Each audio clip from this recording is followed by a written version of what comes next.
असंभव कुछ नहीं होता दोस्त, ये परिकल्पनाएं हैं खाली। और मैं आज तो आपको बहुत ईमानदारी से और 12 साल के तजुर्बे का निचोड़ निकाल के बता सकता हूं कि इस दुनिया में असंभव नाम का कोई शब्द होता ही नहीं है। इंसान कभी भी चंद्रमा पर नहीं पहुंच सकता, पृथ्वी विज्ञान की अधिकतम सीमा है। डॉक्टर ली दी फॉरेस्ट मशहूर वैज्ञानिक हुए, बहुत बड़े साइंटिस्ट हुए। एक स्टेटमेंट इन्होंने पास किया 1955 के अंदर, 1955 he passed the statement कि इंसान कभी भी चंद्रमा पर नहीं पहुंच पाएगा। It is impossible for a human being to cross Indian globe, earth globe. और पृथ्वी विज्ञान की अधिकतम सीमा है, लेकिन किसी बैरन ने इस बात सुना नहीं। और पहुंच गया एक आदमी अपना बस्ता उठा के, जिसका नाम था in 1969। और उसके बाद तो स्पेस जर्नी ऐसी हो गई जैसे आप और मैं अभी पतिया और बैंकॉक चले जाते हैं।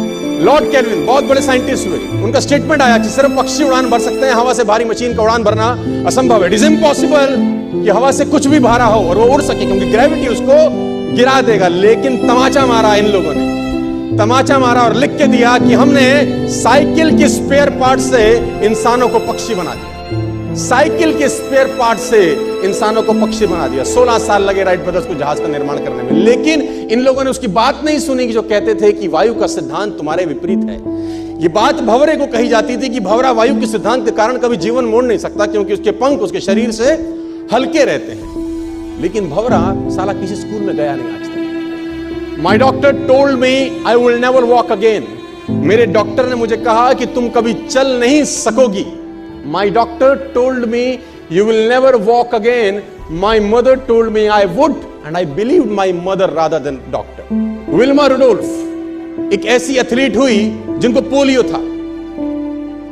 था जिनको डॉक्टर ने कहा तू चल नहीं सकती, मां ने कहा तू चल सकती है। उसने कहा मैंने डॉक्टर की बात नहीं मानी, मैंने अपनी मां की बात मानी। 3 ओलंपिक गोल्ड मेडल जीती ये लड़की, 3 ओलंपिक गोल्ड मेडल, जिसको डॉक्टर कह रहा है कि तू चल। लेकिन मां क्या बोलती है?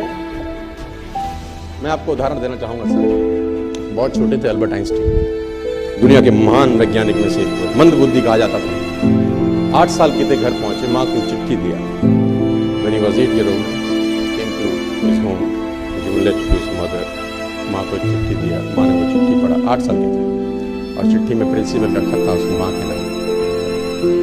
प्रिंसिपल ने ये लिख के भेजा कि आपका बच्चा विलक्षण प्रतिभा का धनी है, ग्रेट पावर है इसमें, क्योंकि बहुत बड़े साइंटिस्ट बने, बड़े मंद बुद्धि बचपन में समझा जाता था। आपका बच्चा विलक्षण प्रतिभा का धनी, इसके अंदर असीम संभावनाएं हैं। तो हमारा स्कूल, हमारी मैनेजमेंट, हमारी फैकल्टी, हमारा टीचर इस लायक नहीं है कि हम आपके बच्चे को अच्छी शिक्षा दे सकें। तो it's better for you to take care of your son. आप अपने बच्चों को अपने घर में पढ़ाइए, हम लायक नहीं है कि आपके बच्चे को पढ़ा सके। और उसकी मां ने पढ़ते पढ़ते आंखों में आंसू ले आई और उसने बच्चे को कहा कल से तू स्कूल नहीं जाएगा, मैं तेरी परवरिश घर पे करूंगा, क्योंकि तेरा टीचर तुझे इस लायक नहीं समझता। मतलब वो अपने आप को इस लायक नहीं समझते। बच्चा खुश हुआ, मोटिवेट हो गया और लग गया। उसकी मां का निधन हो गया, वो अल्बर्ट आइंस्टीन बहुत बड़े साइंटिस्ट हो गए।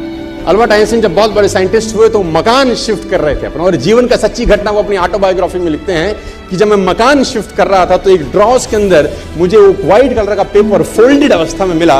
मुझे समझ नहीं था कि क्या है। मैंने उसको फोल्डिंग अवस्था से मिट्टी को हटा के जब खोला तो वो उस टीचर का लेटर था जो बहुत साल पहले टीचर ने मेरे हाथ में दिया था और मैंने अपनी माँ के हाथ में रखा था। अब वो बड़ी उत्सुकता के साथ उस खत को पढ़ने लगे। जैसे उन्होंने खत पढ़ना शुरू किया और वो 4-4 होकर रोए। उसमें लिखा था कि तुम्हारा बच्चा मंदबुद्धि है, ये हमारे स्कूल के लायक नहीं है, इसको आज के बाद हमारे स्कूल में मत भेजना, इसकी परवरिश खुद किया। मां ने उल्टा पड़ा कि नहीं, ऐसा नहीं है, तू सब कुछ कर सकता है, तेरे हाथ पास पावर है, तेरे में प्रतिभा है, यू कैन डू वंडर्स। दोस्तों, इस दुनिया में किसी की बात मत सुनना। नेवर एवर बिलीव एनीबॉडी कि जो तुमको बोले कि तू नहीं कर सकता, कान पे मारना, बोला साले तू नहीं कर सकता, हम करें।